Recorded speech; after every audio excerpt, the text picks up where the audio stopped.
जय हिंद दोस्तों। आज 1 अप्रैल 2025 की इवनिंग की हेडलाइंस कुछ इस तरीके से हैं। आइए देखते हैं। कुछ सुर्खियां कुछ इस तरीके से हैं। राष्ट्रमंडल महासचिव का पद प्रथम बार एक अफ्रीकी महिला ने संभाला है।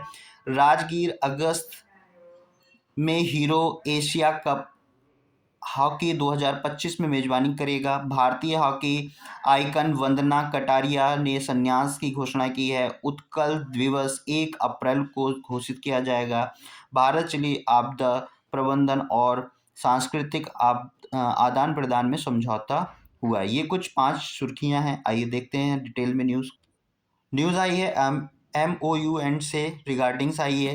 देखिए, भारत चिली आपदा प्रबंधन एवं सांस्कृतिक आदान प्रदान पर समझौता हुआ है। भारत और चिली ने आपदा प्रबंधन और सांस्कृतिक आदान प्रदान में सहयोग के लिए समझौता का आदान प्रदान किया है। दोनों पक्षों में अंटार्कटिका सहयोग पर आशय पत्रों का भी आदान प्रदान किया गया है। चिली में 4 नवंबर को राष्ट्रीय योग दिवस मनाया जाएगा। प्रधानमंत्री मोदी को अंटार्कटिका आने का निमंत्रण दिया गया है। भारत के लिए शूट इन चिली कार्यक्रम को आयोजित किया गया है और चिली के राष्ट्रपति आज भारत की 5 दिवसीय यात्रा के लिए दिल्ली पहुंचेंगे। केंद्रीय मंत्री ने ई स्पोर्ट कॉन्क्लेव 2025 का उद्घाटन किया हुआ है।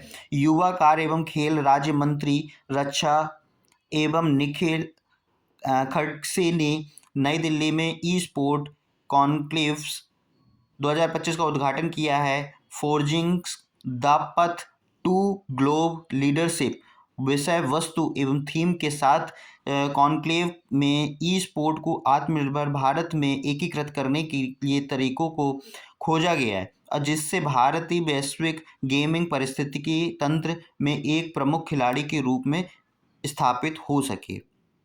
एक न्यूज़ डेज इवेंट्स पे रिगार्डिंग्स आई हुई है। भारत ने प्रोजेक्ट टाइगर की 52वीं वर्षगांठ मनाई है। भारत गर्व के साथ प्रोजेक्ट टाइगर के 52वें वर्ष पूरे होने पर जश्न मना रहा है और जो है वन्य जीव संरक्षण के परिदृश्य को बदलने वाली एक अग्रणी पहल बन गई। 1 अप्रैल 1973 में भारत सरकार ने देश की घटती बाघ आबादी की रक्षा के लिए प्रोजेक्ट टाइगर की शुरुआत की थी। 2006 में सिर्फ 1411 बाघों से भारत की जंगली बाघ आबादी 2022 में बढ़ करके 3682 हो गई है। देश में अब 57 बाघ अभयारण्य हैं।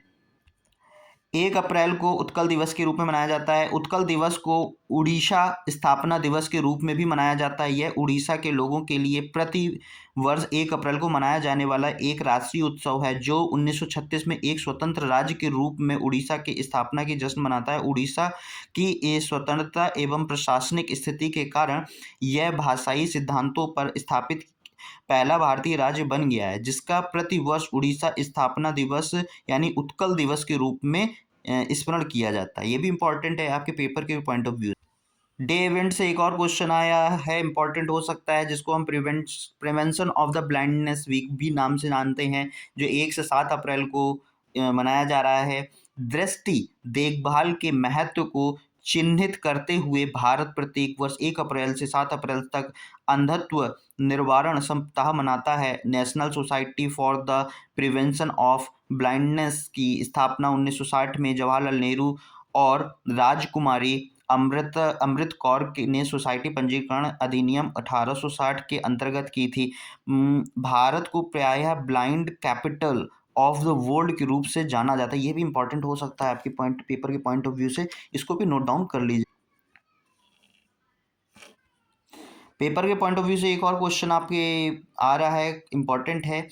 महाराष्ट्र के राज्यपाल ने 62वें राष्ट्रीय समुद्री दिवस का उद्घाटन किया है। महाराष्ट्र के राज्यपाल CP राधाकृष्णन ने मुंबई के राजभवन 62वें राष्ट्रीय समुद्री दिवस में मर्चेंट नेवी सप्ताह का उद्घाटन किया है। शिपिंग महानिदेशक श्याम जगन्नाथन ने राज्यपाल के जैकेट पर राष्ट्रीय समुद्री दिवस का एक छोटा झंडा लगा करके राज्यपाल को एक स्मृति चिन्ह और एक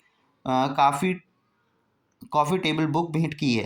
राष्ट्रीय समुद्री दिवस 5 अप्रैल को मनाया जाता है।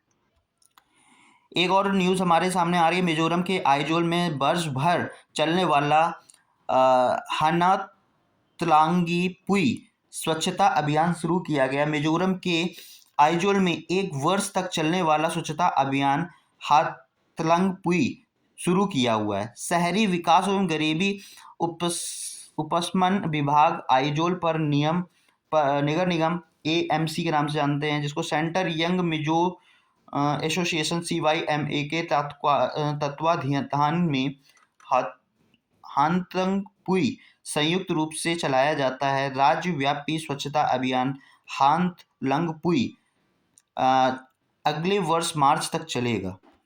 स्पोर्ट्स से एक न्यूज़ आ रही है। भारतीय हॉकी आइकन वंदना कटारिया ने संन्यास की घोषणा कर दी है। भारतीय महिला हॉकी की दिग्गज खिलाड़ी वंदना कटारिया ने आधिकारिक तौर पर अंतर्राष्ट्रीय हॉकी में संन्यास की घोषणा की है।